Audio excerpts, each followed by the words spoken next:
Boa tarde, pessoal. E primeira coisa que eu quero começar falando é ninguém vai escapar de falar de acessibilidade hoje. Então eu estou falando sobre acessibilidade nessa sala aqui e a Mônica está falando de acessibilidade na outra sala. E isso é muito importante. Eu tenho visto isso acontecer em vários eventos e é essencial que todo mundo se preocupe com isso, porque é um assunto de extrema importância. E hoje eu vou falar sobre qual é que é essa conexão que tem entre performance e acessibilidade. Bom, então o pessoal me apresentou aqui já. Eu atuo como Head WordPress, atuei como Head WordPress Estratégia de Concursos também. Sou formado em Marketing Digital e atualmente estou fazendo uma pós MBA em Gestão de Marketing. Não vou ir muito aqui porque tem bastante slide para passar, pessoal, então depois a gente pode conversar mais. Bom, aqui tem uma frase importante para começar, que é o seguinte: a acessibilidade não é uma questão de consertar o que está quebrado, mas sim de projetar algo que vai funcionar para todos, sem exceção. Uma frase que eu ouvi no DexConf de 2018, uma conferência de design em São Paulo, foi que a acessibilidade muitas vezes era levado como um puxadinho. Então era aquela coisa de, eu fiz o site totalmente do jeito que eu quis, eu não pensei em acessibilidade em nenhum momento, e eu coloquei lá um botãozinho que vai mexer na fonte, que vai mexer no contraste, que vai fazer toda a acessibilidade e a acessibilidade está resolvida. Não, isso não é acessibilidade. Então, acessibilidade e performance. Aqui eu tenho uma questão de que a gente tem legislação e normas de acessibilidade, então eu separei alguns tópicos, tá? A questão de design inclusivo, a questão de fontes, a questão de saúde mental e experiência do usuário e o que a performance tem a ver com tudo isso. Então, toda essa parte aqui está voltado para o bem-estar do usuário e experiência do usuário. É sobre isso que a gente fala em acessibilidade. Então, tem uma lei brasileira de inclusão, que é a lei... Aqui eu vou ter que ler porque eu não lembro de cabeça. É a Lei 13.146 de 2015, mas a questão de acessibilidade no Brasil começou no ano de 2000, tá? Com a Lei 10.098. Depois, em 2004, teve um decreto, e aí nós tivemos uma outra lei em 2015, que foi a lei aqui de acessibilidade, que envolvia essa questão de espaços públicos, também locais onde teria que ter rampa de acesso, onde teria que ter toda essa questão de preparo para acessibilidade e também envolve a acessibilidade de sites governamentais no Brasil. Em outros países a gente tem outras leis, que é o que eu já vou falar em seguida, que é, por exemplo, nos Estados Unidos nós temos a ADA, na União Europeia a EN 301-549, no Reino Unido a Equality Act 2010 e temos também a Accessibility de Ontário, lá no Canadá, que foi onde eu palestrei mês passado sobre acessibilidade, participei de um painel junto com a Amber Hintz, falando sobre esse assunto também. Tem um link ali, que é um guia que é muito fácil de visualizar e entender tudo que é exigido na WCAG 2.2, que é o guia-wcg.com, bem fácil de achar, e tem o oficial ali, que é o wcg.com. Depois eu vou ver se eu consigo compartilhar os slides das minhas redes sociais ali, para que vocês tenham acesso. Eu acabei não colocando o link na corrida. Bom, o design precisa ser inclusivo. Então, quando eu falo aqui de design inclusivo, eu estou falando que desde que começou a projetar o site, eu tenho que começar a pensar em todas as pessoas vão ter a mesma experiência consumindo o conteúdo desse site. E aqui que vai entrar a grande chave. Porque aqui tem uma experiência, que é o seguinte: existe uma ordem aqui de leitura e existe um texto aqui que eu quero ver quantas pessoas conseguem ler o texto que está aqui embaixo. Ninguém. Quantas pessoas têm dificuldade de ler esse texto aqui? Isso aqui é uma coisa muito básica, mas que vocês vão ver em 90% dos sites da internet hoje. As pessoas não estão preocupadas se vai dar leitura ou não. As pessoas estão preocupadas se vai ficar bonito, se vai ficar legal, se vai ficar atrativo. Mas as pessoas não estão preocupadas se vai dar leitura. E sabe qual é que é o grande problema de tudo isso? A pessoa que não está conseguindo ler esse texto não vai comprar. A pessoa que não está conseguindo ler esse texto não vai tirar a dúvida dela. A pessoa que não está conseguindo ler esse texto vai ficar frustrada com o conteúdo desse site. Então, tem uma ferramenta aqui que é o Contrast Checker. Vocês conseguem ver qual é que é o nível de contraste, que é o que eu já vou falar em seguida na parte de acessibilidade. Então, aqui a gente tem um Color Selection, tá? Tem alguns níveis de contraste, então a gente tem o AA, que é o nosso mais básico, o AAA, o AAA aqui no caso, e aqui a gente tem algumas diretrizes, digamos assim, para conseguir chegar nesse contrast ratio, que é do WCAG Color, tá? Então, isso aqui basicamente está dizendo, eu preciso ter um contraste suficiente entre o fundo e a cor do texto para que o usuário consiga consumir esse conteúdo. E aqui tem algumas estatísticas que eu já vou trazer em seguida, que é o seguinte. O que acontece no nível A, que é o nível mais básico, tá? A gente tem aqui, então, crianças que têm frustração com a leitura, elas estão começando a ler e escrever, então se vai ter um conteúdo ali que uma criança vai consumir, ela vai ter dificuldade já no nível A. Nós vamos ter ali adolescentes enfrentando barreiras de compreensão e navegação já no nível AA. E quando nós chegarmos no nível 3 ali, o AAA, nós temos um impacto significativo na acessibilidade e produtividade. Então, pessoas com mais de 40 anos já vão ter uma dificuldade tremenda se não tiver um contraste mínimo AAA. Isso segundo a WCAG. Depois a gente tem outros aspectos de acessibilidade. Como eu falei para vocês, o foco da palestra é trazer um pouco mais sobre a questão da performance, juntamente com a acessibilidade. Então eu não consegui abordar todos os aspectos de acessibilidade, eu consegui resumir um pouco essa parte para vocês. Então, a gente tem algumas coisas aqui que são muito importantes e são bem básicas na minha visão.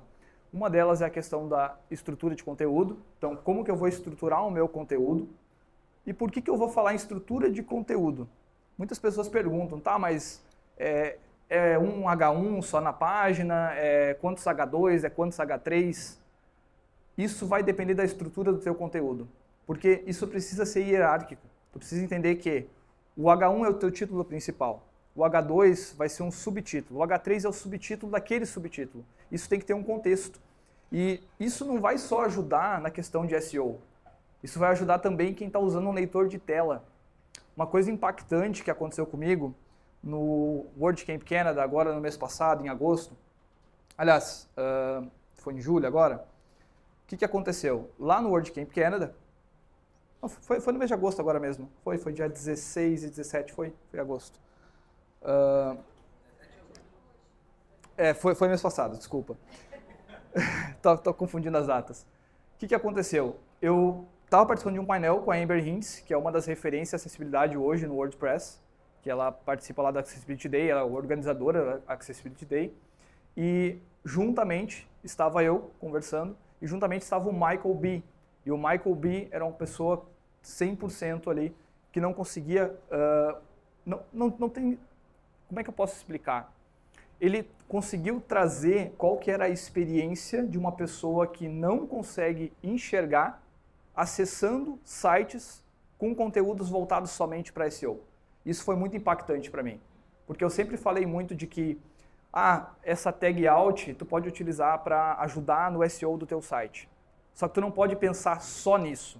Tu também precisa pensar naquela pessoa que vai utilizar um recurso assistivo para entender do que se trata aquele conteúdo, e aquele conteúdo não pode ser compre, compre, compre. O que é essa imagem? O que essa imagem está retratando? Então, essa questão de atributo out aqui foi algo que me impactou muito, ouvir dele a dificuldade que ele tinha ao consumir esse tipo de conteúdo nesses sites.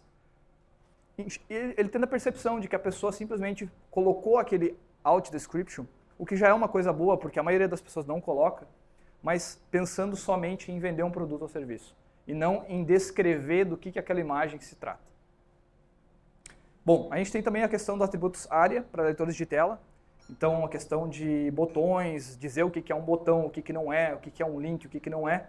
Senão, a pessoa que está utilizando um recurso assistivo não vai conseguir navegar nesse site e ela provavelmente vai passar para o próximo e pode ser o do teu concorrente.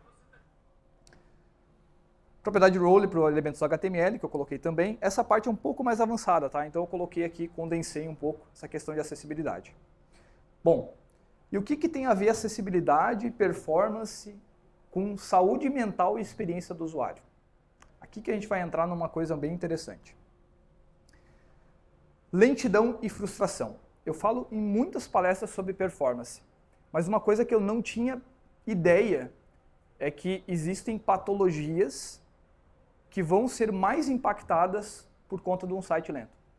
Então, por exemplo, pessoas com autismo, pessoas com transtorno obsessivo compulsivo, TOC, pessoas que têm TDAH vão ter um impacto muito maior, um estresse muito maior ao consumir um conteúdo de um site que demora muito tempo para carregar. E aí, temos também as pessoas com deficiência visual, que eu já comentei anteriormente, dislexia e também quem tem qualquer tipo de transtorno cognitivo. Então, isso não é uma coisa que eu estou falando, são artigos que estão públicos na internet que falam sobre isso e falam o quanto essas pessoas são impactadas por ter um site lento. Então, assim, acaba que performance é uma coisa que a gente sempre fala de forma técnica, mas é um aspecto também faz parte da acessibilidade. E aí nós temos a experiência positiva. Então, por exemplo, para o autismo, uma navegação estruturada vai ajudar a reduzir essa carga sensorial ao consumir esse tipo de conteúdo. No déficit de atenção, a gente tem o layout simples e responsivo, vai ajudar a pessoa a conseguir entender, a não ficar perdida, de certa forma, com na experiência ao navegar nesse tipo de site. E nós temos, então, a melhoria na inclusão e satisfação, reduzindo o estresse, promovendo um ambiente melhor na internet. Então, acessibilidade, performance, faz parte, é algo que não tem como não colocar. Algo que eu esqueci de colocar aqui, pessoal, mas aquela questão de contraste também faz parte dos Core Web Vitals, que são exigências do Google. Então, se eu não focar em performance hoje, o site vai validar? Vai. Agora, até quando? Isso eu não posso responder. Pode ter uma atualização amanhã que vai dizer, olha, agora a acessibilidade faz parte da validação. Mas já é um fator core. Não está dentro dos Web Vitals, que é o que faz a validação do site hoje, mas faz parte dos fatores que classificam a experiência do usuário e o Google leva isso em consideração no ranqueamento. Então não é só a inclusão, mas também os resultados potenciais que pode ter de SEO quando tu foca nisso. Bom, comecei aqui a falar o que performance tem a ver com acessibilidade, deu um ganchinho bem rápido ali. Nós temos então, eles podem ser mais desafiadores para os usuários, tá? Especialmente aqueles que usam leitores de tela. Por quê? Aqui tem um ponto importante. Tem pessoas que simplesmente falam, não, eu vou atrasar todo o JavaScript. Beleza. Só que se tiver um conteúdo que foi atrasado, que tem um recurso assistivo, tu está pensando realmente nessa pessoa que tem deficiência visual quando ela está consumindo teu conteúdo? Então, quando eu falo de performance, a performance ela é algo muito criterioso. Tu precisa entender o que tu está fazendo para te não causar um problema ainda maior. Porque às vezes tu está tentando resolver um problema e tu cria outro. Então, por exemplo, se eu tiver um recurso assistivo nessa página e eu atrasar tudo, esse recurso assistivo não vai funcionar. Então, se isso é essencial para o usuário, eu não posso atrasar isso. Esse critério precisa existir. A interatividade. Então, quanto mais rápido o site carregar, mais rápido as pessoas vão conseguir acessar esse conteúdo e não vão se frustrar, tanto na questão da organização das informações, quanto na questão do tempo de carregamento. Conteúdo dinâmico. Então, temos também a questão do conteúdo Ajax. Muitas pessoas, isso é uma questão que eu vejo em muitos eventos, eu participei de muitos eventos já, de tecnologia, e o pessoal sempre fala, tá, mas e se eu fizer tudo com JavaScript? Bom, vai tudo carregar instantaneamente para o usuário? Vai indexar? A pessoa que está usando o leitor de tela vai conseguir consumir esse conteúdo? Se sim, ok. Se não, repensa essa estratégia. Desempenho de dispositivos móveis, isso aqui eu acho que é algo que não precisa mais discutir. Até recentemente a gente teve uma atualização do Google, não sei se todo mundo aqui está sabendo, mas o Core Update Mobile First Index começou em 2015, terminou agora em 2024. Não sei, alguém aqui já sabia dessa informação? Não?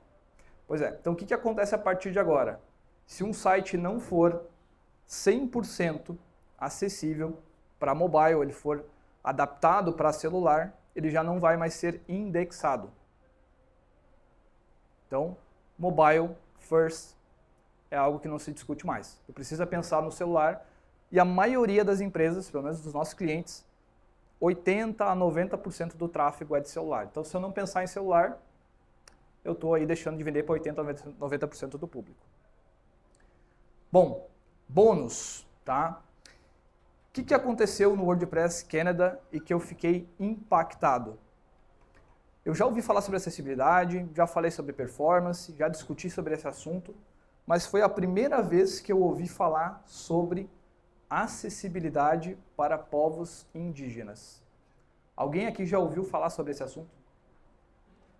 Bom, essa é uma vertente que está acontecendo internacionalmente e lá fora o pessoal está começando a adaptar tanto o conteúdo, linguagem, quanto a questão de iconografia para incluir também povos indígenas, para que eles também consigam consumir o conteúdo e entender, principalmente na questão de iconografia. Deixa eu passar aqui.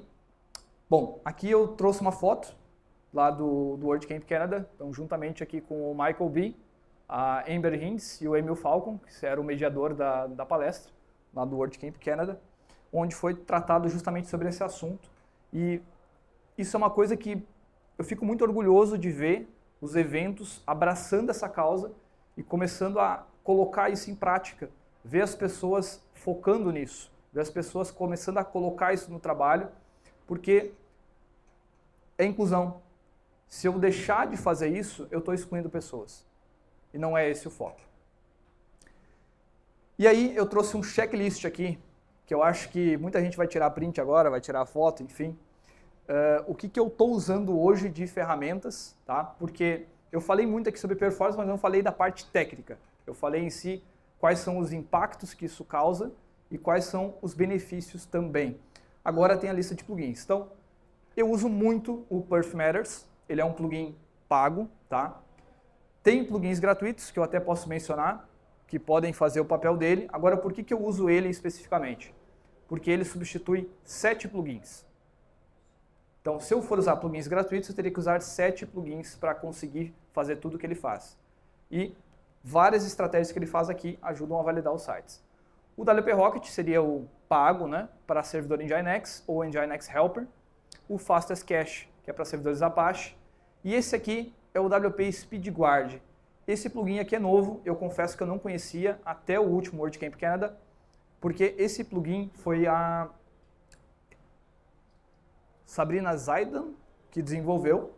E o que ele faz? Tá? Ele monitora os Web Vitals. Então, aquele tempo de carregamento de página, aquele CLS, ele vai monitorando dentro do teu próprio site essas informações. E aí tu consegue ver se o teu usuário realmente está tendo a melhor experiência. Porque muitas vezes tu coloca lá, otimiza todo o teu site, faz um teste no PageSpeed, faz um teste ali em qualquer ferramenta, aparece 100%, mas isso não significa que o teu usuário está tendo aquela experiência. E o WP Accessibility, que é basicamente um plugin que ele vai te ajudar a identificar e diagnosticar problemas de acessibilidade.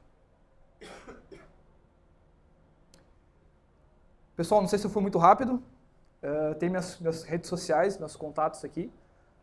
Em quase todas é Daniel Paz WP, com exceção do WordPress. Lá no WordPress está Daniel Paz somente.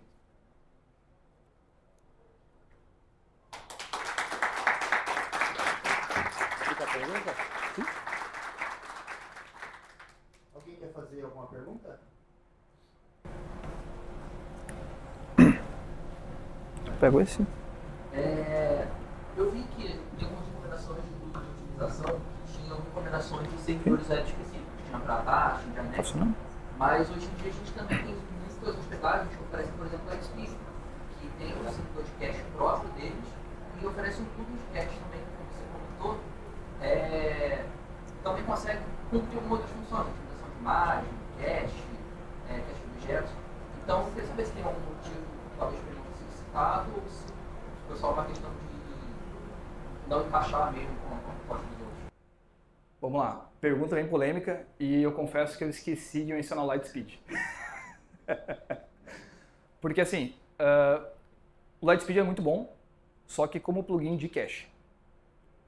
Hoje eu sou muito crítico para falar. Performance para mim é Perf Matters. Eu já testei tudo que tem de plugin de performance. Nenhum me atendeu como o Perf Matters atende. Agora, se alguém quer usar 2 plugins gratuitos que vão ajudar muito, mas que vai exigir um conhecimento técnico ali para fazer algumas... como é que eu posso dizer? trabalhar com exceções, tá? Porque como eu falei, não é para atrasar tudo. Tem o WP Meteor, que ele faz atraso de JavaScript, mas tu precisa fazer o atraso de JavaScript do que não está sendo utilizado, não está na primeira dobra, não vai afetar o usuário. E tem o Debloat, que faz a otimização de CSS. Então esses dois plugins, eles já vão fazer um bom trabalho de performance. E aí eu utilizo o Lightspeed para fazer a parte de cache, uma situação de um servidor Lightspeed. Eu só não mencionei o Lightspeed porque eu realmente esqueci. Você não falou, eu acho que você não falou muito sobre qual é o trabalho que você faz, vocês fazem, na Gênesis Digital, qual que é o seu trabalho ali? Você trabalha com performance? Bom, na Gênesis nós temos 3 frentes, na verdade. Desenvolvimento de sites, onde está envolvendo a parte de otimização. Então, todos os projetos têm a parte de otimização, a parte de acessibilidade, tem toda essa parte. Tem um braço que é tráfego pago e tem um braço que é SEO. Só que no SEO a gente exige que utilize o WordPress e tem toda essa parte de performance também, porque isso potencializa o resultado. Nós estamos começando a colocar alguns clientes de tráfego a fazer isso também, porque também potencializa o tráfego pago. Mais alguma? Uma sugestão também para o pessoal é uma pergunta. Eu tenho usado o Axe DevTools como extensão do Chrome, então às vezes não tenho acesso ainda ao painel e tenho que fazer já uma pré-avaliação do site. E essa extensão ajuda bastante, ela é bem didática, porque ela vai mostrando onde está e você pode selecionando. Aí se você tem alguma sugestão também de alguma extensão, além do plugin que pode ser usado. Tem uma extensão do Chrome que eu uso que é o WCAG Checker. Eu só não sei, eu acho que até coloquei o link ali, mas eu passei rapidamente porque eu achei que o tempo estava meio corrido. Mas eu vou compartilhar os slides depois com todo mundo. Mais alguém? Beleza. Palmas para o Daniel.